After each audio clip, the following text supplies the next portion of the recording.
लक्ष्मणाला पाहिल्याबरोबर राजा रावणाच्या डोळ्यामध्ये रक्त आलेलं आहे. त्यांचं पहिलंच वैरत्व आहे, परंतु प्रथमच हा लक्ष्मण राजा रावणाच्या समोर आज आलेला आहे. मग त्यांचं वैरत्व कसं, तर ज्यावेळी पंचवटीमध्ये राजा रावणाची बहीण शूर्पणखा जिचं नाक कान आणि ओठ कापून या राजा रावणाचा अपमान लक्ष्मणाने केलेला होता, त्याच वेळेस राजा रावणाचं आणि लक्ष्मणाचं शत्रुत्व निर्माण झालेलं आहे.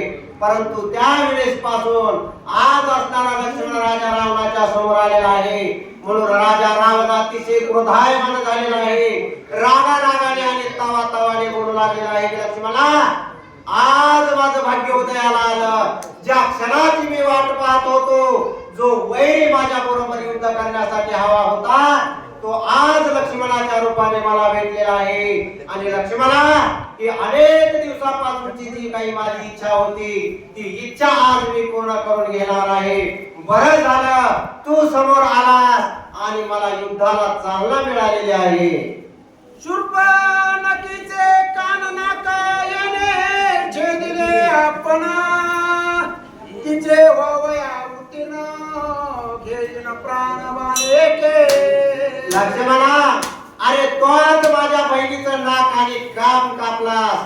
नुसतं शूर्पणखेला अपमानित केलं नाहीस, अख्ख्या राजा रावणाचा जो काही दरारा होता, जो काही त्याच्या पराक्रमाचा दर्प होता, या सर्वांना तो चालना दिलेली आहे. आणि राजा रावणाचा अपमान केलेला आहे. त्या अपमानाचा बदला लक्ष्मणा आज मी घेणार आहे.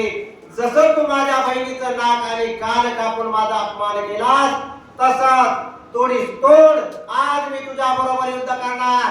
आणि या युद्धामध्ये मी तुझं सुद्धा नाक आणि कान कापणार. ही माझी अनेक दिवसापासूनची इच्छा आज मी पूर्ण करून घेणार आहे. रस्ती पडता लक्ष्मणासी पाणी निर्दळून त्यासी, अवच्य धाडवण मृत्यू पासी दर्जावे रावण. लक्ष्मणा, तुला पाहिलं आणि माझा मागचा राग या ठिकाणी आता उत्पन्न झालेला आहे.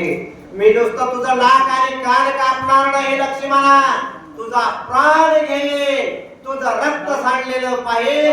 आणि त्याच वेळी माझ्या बहिणीचा जो काही बदला होता, जे काही माझ्या बहिणीचं दुःख होतं, ते दुःख पूर्ण करण्याची, तिचं ऋण फेडण्याची आज मी प्रार्थना करीत आहे. माझ्या बहिणीचा बदला घेईल आणि तिच्या ऋणामधून मी आज मुक्त होईल. ऐकोनी रावणाचे गर्जन सौमित्र झाला हस्यवदन, करोनी दावीर नविंदन व्रताच्या कोण कार्य काय.